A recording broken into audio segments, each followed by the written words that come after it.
श्री सद्गुरुदेवाय नमः। श्री गणेश जी महाराज की जय, श्री भोलेनाथ की जय। श्री शिव महापुराण की कथा तुमेव माता च पिता तुमेव तुमेव बन्धुश्च सखा तुमेव विद्या द्रविणं तुमेव सर्वं मम देवो तुमेव सर्वं मम देवो। अग्नि यज्ञ, देव यज्ञ और ब्रह्म यज्ञ आदि का वर्णन भगवान शिव के द्वारा सातों वारों का निर्माण तथा उसमें देवाराधन से विभिन्न प्रकार के फलों की प्राप्ति का कथन। यज्ञ, महायज्ञ, गुरु पूजा तथा ब्रह्म तृप्ति का हमारे समझ क्रमशः वर्णन कीजिए। ऋषियों ने कहा, प्रभु, अग्नि यज्ञ, देव यज्ञ, ब्रह्म यज्ञ, गुरु पूजा तथा ब्रह्म तृप्ति का हमारे समझ क्रमशः वर्णन कीजिए। सूत जी बोले, महर्षियों, गृहस्थ पुरुष अग्नि में शाम काल और प्रातः काल जो चावल आदि द्रव्य की आहुति देता है उसी को अग्नि यज्ञ कहते हैं। जो ब्रह्मचर्य आश्रम में स्थित है उन ब्रह्मचारियों के लिए समिधा का आधान भी ही अग्नि यज्ञ है। वह समिधा का ही अग्नि में हवन करे। ब्राह्मणों, ब्रह्मचर्य आश्रम में निवास करने वाले द्विजों का जब तक विवाह न हो जाए और वह औपासना अग्नि की प्रतिष्ठा न कर ले तब तक उनके लिए अग्नि में समधा की आहुति, व्रत आदि का पालन तथा विशेष यजन आदि ही कर्तव्य है। यही उनके लिए अग्नि यज्ञ है। जो उन्होंने ब्रह्मा अग्नि को विसर्जित करके अपने आत्मा में ही अग्नि का आरोप कर लिया है, ऐसे वानप्रस्थियों और सन्यासियों के लिए यही हवन या अग्नि यज्ञ है कि वे विहित समय पर हितकर, परिमित और अपवित्र अन्न का भोजन कर ले। ब्राह्मणों, शाम काल अग्नि के लिए दी हुई आहुति संपत्ति प्रदान करने वाली होती है, ऐसा जानना चाहिए। प्रातःकाल सूर्य देव को दी हुई आहुति आयु की वृद्धि करने वाली होती है, यह बात अच्छी तरह समझ लेनी चाहिए। दिन में अग्निदेव सूर्य में ही प्रविष्ट हो जाते हैं, तब प्रातःकाल सूर्य को ही दी गई आहुति भी अग्नि यज्ञ के ही अंतर्गत है। इस प्रकार यहाँ अग्नि यज्ञ का वर्णन किया गया है। इंद्र, यज्ञ आदि समस्त देवताओं के उद्देश्य से अग्नि में आहुति दी जाती है, उसे देव यज्ञ समझना चाहिए। स्थाली, पाक आदि यज्ञों का कोई दो यज्ञ ही मानना चाहिए। लौकिक अग्नि में प्रतिष्ठित जो चूड़ाकरण और आदि संस्कार निमित्तक हवन कर्म है उन्हें भी देव यज्ञ के ही अंतर्गत जानना चाहिए। अब महायज्ञ का वर्णन सुनो। द्विज को चाहिए कि वह देवताओं की तृप्ति के लिए निरंतर महायज्ञ करे।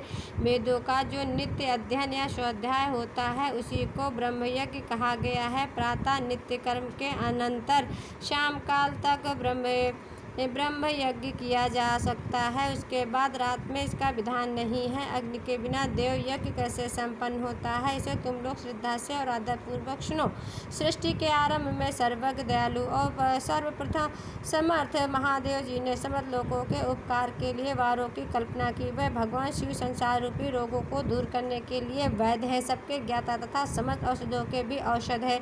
उन भगवान ने पहले अपने वार की कल्पना की जो आरोग्य प्रदान करने वाला है, तत्पश्चात अपनी माया शक्ति का वार बनाया जो संपत्ति प्रदान करने वाला है। जन्म काल में दुर्गतग्रस्त बालक की रक्षा के लिए उन्होंने कुमार के वार की कल्पना की। तत्पश्चात सर्वसमर्थ महादेव जी ने आलस्य और पाप की निवृत्ति तथा समस्त लोगों का हित करने की इच्छा से लोक रक्षक भगवान विष्णु का वार बनाया। इसके बाद सबके स्वामी भगवान शिव ने पुष्टि और रक्षा के लिए आयुकर्ता, त्रिलोक कृष्टा, परमेष्टि ब्रह्मा का आयुष्कारक वार बनाया, जिससे संपूर्ण जगत के आयुष की सिद्धि हो सके। इसके बाद तीनों लोकों की वृद्धि के लिए पहले पुण्य पाप की रचना हो जाने पर उनके करने वाले लोगों की शुभाशुभ फल देने के लिए भगवान शिव ने इंद्र और यम के वारों का निर्माण किया। ये दोनों वार क्रमशः भोग देने तथा लोगों के मृत्यु भय को दूर करने वाले हैं। इसके बाद सूर्य आज 7 ग्रहों को जो अपने ही स्वरूप भू तथा प्राणियों के लिए सुख दुख के सूचक हैं, भगवान शिव ने उपरोक्त 7 वारों का स्वामी निश्चित किया। वह सबके सब ग्रह नक्षत्रों के ज्योतिर्मय मंडल में प्रतिष्ठित है। शिव के वार या दिन के स्वामी सूर्य हैं, शक्ति संबंधी वार के स्वामी सोम हैं, कुमार संबंधी दिन के अधिपति मंगल हैं, विष्णुवार के स्वामी बुध हैं, ब्रह्मा जी के वार के अधिपति बृहस्पति हैं, इंद्र वार के स्वामी शुक्र हैं, यम वार के स्वामी शनिश्चर हैं। अपने अपने वार में ही हुई कि इन देवताओं की पूजा उनके अपने अपने फल देने वाली होती है। सूर्य आरोग्य के और चंद्रमा संपत्ति के दाता हैं। मंगल व्याधियों का निवारण करते हैं। बुध पुष्टि देते हैं। बृहस्पति आयु की वृद्धि करते हैं। शुक्र भोग देते हैं और शनिश्चर मृत्यु का निवारण करते हैं। 7 वारों के क्रमशः फल बताए हैं जो उन देवताओं की प्रीति से प्राप्त होते हैं। अन्य देवताओं की भी पूजा का फल देने वाले भगवान शिव ही हैं। देवताओं की प्रसन्नता के लिए पूजा की 5 प्रकार की ही पद्धति बनाई गई। उन देवताओं के मंत्रों का जप या पहला प्रकार है, उनके लिए होम करना, दूसरा दान करना, तीसरा तथा तप करना, चौथा प्रकार है किसी देव वेदी पर प्रतिमा में, अग्नि में अथवा ब्राह्मण के शरीर में आराध्य देवताओं की भावना करके 16 उपचारों से उसकी पूजा या आराधना करना, 5वां प्रकार है। इसमें पूजा के उत्तरोत्तर आधार श्रेष्ठ है। पूर्व के अभाव में उत्तरोत्तर आधार का अवलंबन करना चाहिए। दोनों नेत्रों तथा मस्तक के रोग में और कुष्ठ रोग की शांति के लिए भगवान सूर्य की पूजा करके ब्राह्मणों को भोजन कराएं। तदंतर 1 दिन, 1 मास, 1 वर्ष अथवा 3 वर्ष तक लगातार ऐसा साधन करना चाहिए। इससे यदि प्रबल प्रारब्ध का निर्माण हो जाए तो रोग एवं जरा आदि नेत्रों रोगों का नाश हो जाता है। इष्ट देव के नाम मंत्रों का जप आदि साधनवार आदि के अनुसार फल देते हैं। रविवार को सूर्य देव के लिए, अन्य देवताओं के लिए तथा ब्राह्मणों के लिए विशिष्ट वस्तु अर्पित करें। यह साधन विशिष्ट फल देने वाला होता है तथा इसके द्वारा विशेष रूप से पापों की शांति होती है।